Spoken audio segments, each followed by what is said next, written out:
All right. Hello, everybody. So if I can get everyone's attention. So this room is going to be for presentations, Q&A, stuff like that. So if you want to talk, the event is also happening outside. So, please find a seat outside if you want to continue talking. Otherwise, I'm going to give you guys a short introduction to Cursor. I'm sure most of you are already using Cursor, but for some of you who have just heard about it or who are curious, this will hopefully give you an idea about why Cursor is so popular. And then we will have a guest speaker from the Cursor team who will dial in and answer some questions, give you guys some background, stuff like that. So without further ado, let me give you guys the quick rundown for anyone who is new to Cursor. So Cursor is the leading IDE that is AI focused, right? So unlike traditional, IDEs or code editors where you do most of the code writing, Cursor changes that paradigm by making it so that you give the AI some direction or you give the AI some context, and it will actually help you write the code much faster than you would be able to yourself. So Cursor is used so these numbers are a little bit outdated, so I think they're actually higher now, but Cursor is used by over 88% of Fortune 1000 companies. So 88% of the biggest companies in the world use Cursor.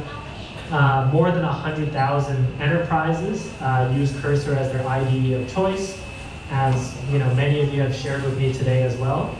And over 1 billion lines of enterprise code are written every month with Cursor. So that's just enterprise code. If you add all the code that's written, the number is much, much higher. So Cursor is one of the first AI coding tools to take like the AI first approach in an editor format. So before Cursor, there were many like VS Code plugins or separate tools that you can copy paste your code into, stuff like that. But Cursor was one of the first products to pioneer combining the AI experience directly into your coding experience, right? So this is what I usually like to refer to as AI ergonomics. So Cursor made it very easy for you to use the AI in your coding experience. So rather than copy pasting code from your code editor to your ChatGPT window, for example, now you can just talk to your code directly in Cursor. So Cursor, really popularized that format, and now there's a few other competitors who are doing the same thing as well. Before Cursor, or the foundation of Cursor is built on VS Code, which I'm sure a lot of you have also used before. And you can use the same tools and extensions that you love using in VS Code directly in Cursor. So I don't know if any of you have already tried this, but if you go to the extensions tab in Cursor, you can browse the same extensions marketplace that you can in VS Code as well.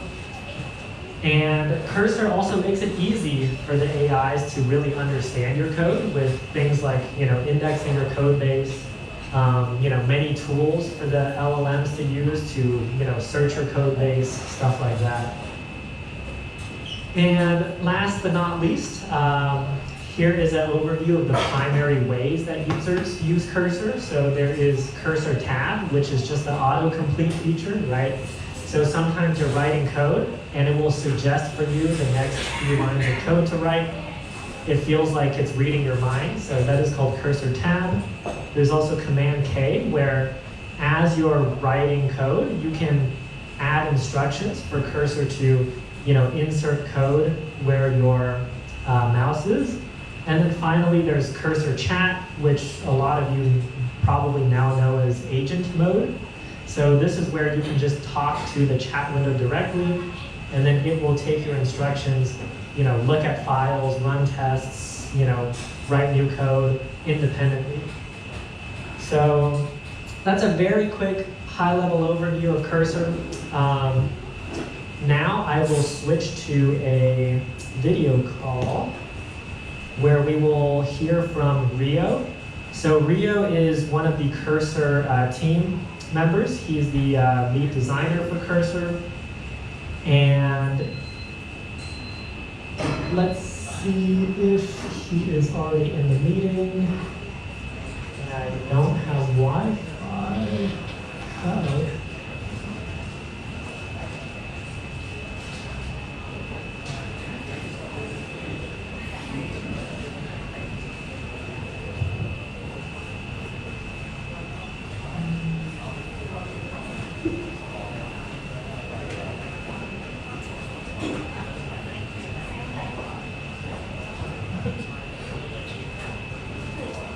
Okay. All right, so let me change my filters real quick. Backgrounds and face. How do I turn this off? There we go. Hello. Hey, can you hear us? Oh, I need to plug you into the sound system, sorry. How do I change? All right, there's always technical difficulties. Here.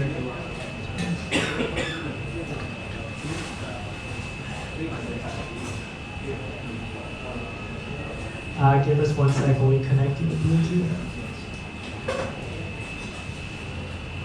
David, you can put the microphone next to the speaker too.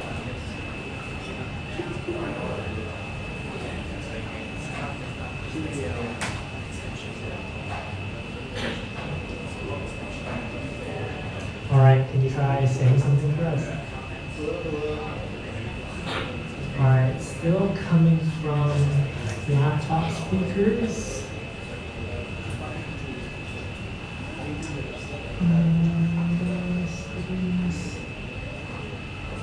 Okay, can you try one more time? What's up? How are you? Ooh, there we go. Okay, awesome. Works? Yes, we are good. So let me turn you around so you can see the audience instead of me. Yes. Whoa. Wow. All right, let me get this set. Cool. So this is Rio. I don't know if you want to give a quick introduction of yourself, and then we can. Yeah, I'm Rio. I'm the head of design at Cursor. You want to tell everyone a little bit about, how you decided to join Cursor, what you worked on before. So I was at Notion before. So Notion is like the what do you say, like the workspace app where you can do everything. I was there, and then like last November was around like the Cursor agent launched, and I was at Notion and then doing some planning stuff, and then I kind of prototyped like a future version of Notion in like 2 days, and I had so much fun with it. And then like that week, like someone from Cursor just emailed me, and then they were like, "Do you want to hang out with us?" So and then that's what happened. Because what I felt was like this thing is so good. It's like it completely changes the way you make things or like the order of doing things. Like before, you had to like think about a thing for a long time, spec it out, design a lot of things in Figma, talk to people, run a lot of meetings, figure your idea out. And then now, you just put your idea to the agent, and then boom, it's there. Maybe like 70% there, and then you figure out a way to kind of, as you work on things more, you just get more into it. Like you like sense of what models can do, really are, and you get better. You almost can do. So I think a lot of people here also have used Notion as well. By show of hands, who here uses Notion or has used Notion before? Nice. Yeah, I think Notion is very popular in Vietnam and many countries in Asia as well. I think maybe what would be very cool for the audience is if you could talk a little bit about what you think the future direction of Cursor is, either from a design perspective or product direction. Yeah. So for now, like we're like the short term things we're doing that's gonna come out soon are like what I call like multi-agent things. It's almost like before in Cursor you have to almost stuck with one that's the check, and then you have to wait for it to come like to do something, and then you might have another idea, and then you sit and boom, it's kind of stopped. And then it'll kind of cut off everything you did, and then it'll keep going, but then that's not what you wanted. So a lot of times, you might just want to like spin 5 ideas out and then see what happens. maybe you can do more things at once. Maybe they can be also sequential. Say you have a big task, big feature to do, and then the agent will be able to just break it down into multiple steps. So like 1, 2, 3, 4, 5, into like little to-dos. Then we'll know like which task is done.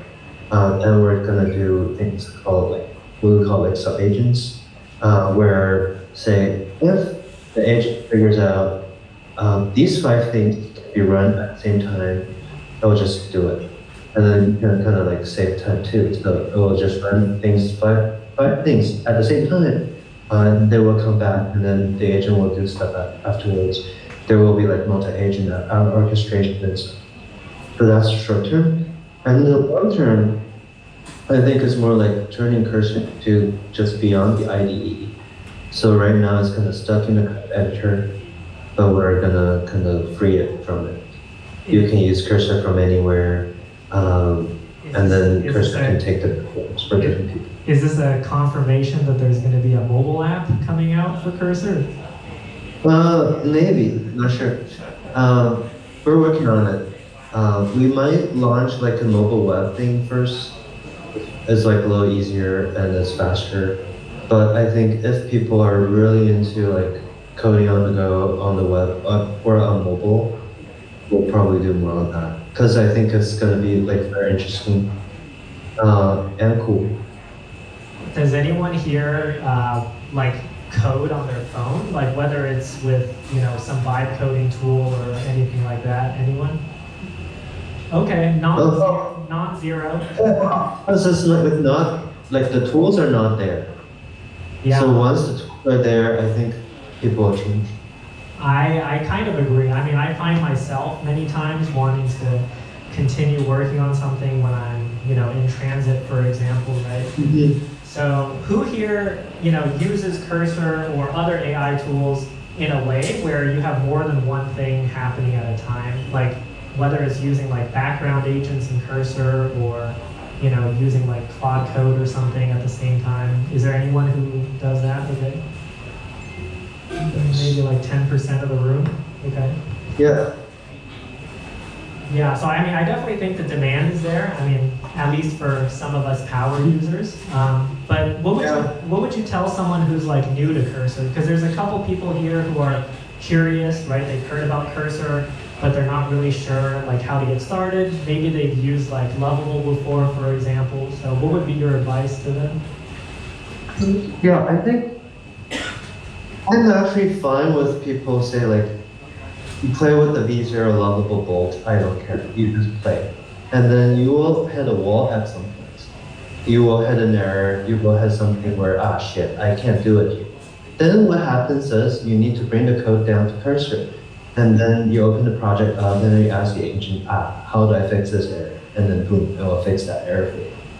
So I think for now, Cursor, I think we're still designing it for like the pro coders, almost professional developers who know coding already, they're familiar with the IDE, and we're kind of fusing AI between it. But it's like the AI itself, or like the agents, it is like a general purpose technology. Like it works for anything. Like even the models themselves, they work beyond writing code. So like it is already possible for people to do other things than coding in Cursor, and say like, once we feel like we're ready for like more of the vibe coders to come in, say like, I think before they come in, we actually need to solve some deeper programming problems so that they don't hit an error, or like when they, you know, have really vague prompts, we can always give them like a really good result. So it's almost like I'm intentionally not making Cursor easier to get in because we think it's not ready. I almost feel like, say like the V0 levels, like they're lying to people. Like they tell you that you can do anything now with this giant like input box, and then you try it like 1 time, 2 times, and they're kind of like, oh, that's it, you know. Yeah, that's true. I mean, every vibe code platform I've tried so far, I eventually hit a wall and then I have to export the code and then work on it myself. So I do agree with you. I think maybe the models aren't quite there yet or the tooling isn't quite there yet. So next, I want to open up the floor to people who may have questions for Rio. So if you would like to ask a question, please raise your hand and I will try to process you guys first come, first serve. Okay, I will give you the mic. Hey man, I love Cursor. I use it every day. I think background agent is a relatively new feature from last couple of weeks, and I have not tried it yet. But from my understanding, the idea is you let it run in the background, and you can have many agents run in the background, and then when it's done, it will notify you. Right? So the thing that is a little bit off-putting for me with that is I would not get to observe the process and make sure that it doesn't, mess with my code base in a way that, I would have to revert back everything and start over again, which is fine, but time consuming. So with background agents, which is you also mentioned the future direction of Cursor, is there a way for a developer kind of like architecting multiple agents at the same time, but also still ensuring code quality, following best practices, and so on? Yeah.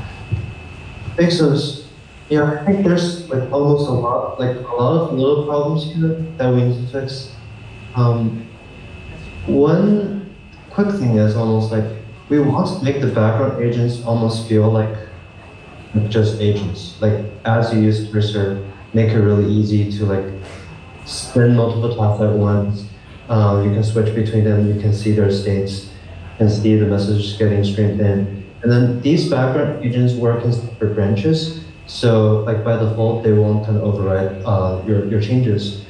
But one level up is almost how do we help both the humans and the agents almost plan out a thing where say these things can be run in parallel so they're safe. They don't override each other. For these things maybe need to be in sequence. So certain tasks have dependencies on others. And we need to help people and the agents know and manage those. And then once these changes are done, we need to help people do reviews better. So you might have 5 different changes that may be interrelated, that might be in different branches that you need to review and merge back. So we need to kind of design something a better flow for that. And I think code reviews in general will become much more important as we go, as more agents do these changes for you. And I think humans still kind of need to get them to make sure that things get picked up, but also we will have AIs to review things too. And on another level, almost if you want to build something where you can help anyone, or for this code base, no, for this code base, what is the standard of doing things? What is really in general? So if we make that thing better, what we call say knowledge and context, all the agents will get better, and they will know what's right and wrong, and then they will get better results, and then we will fix problems around say parallelization and sequencing these tasks, helping you visualize them and see them and plan them better. All right, any other questions? All right.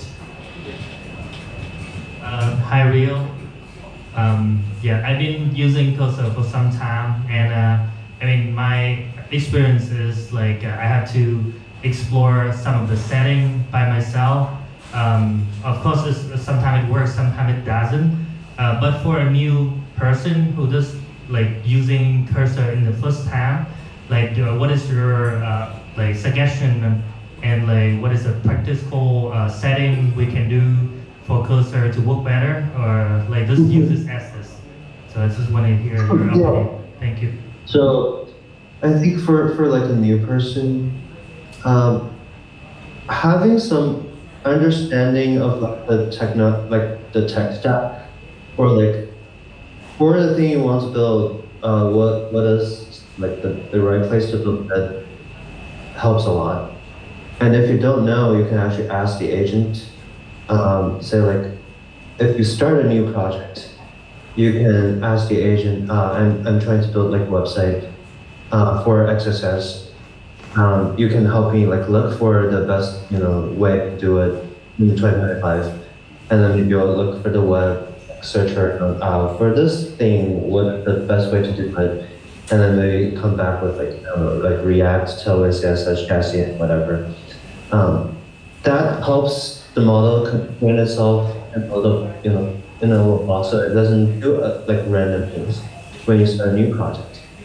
And then for existing projects, you can do like slash in the input and then pick generate rules.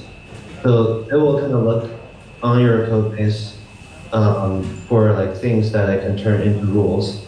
Rules are the things where like the cursor agent will kind of look at and then decide how to do things better.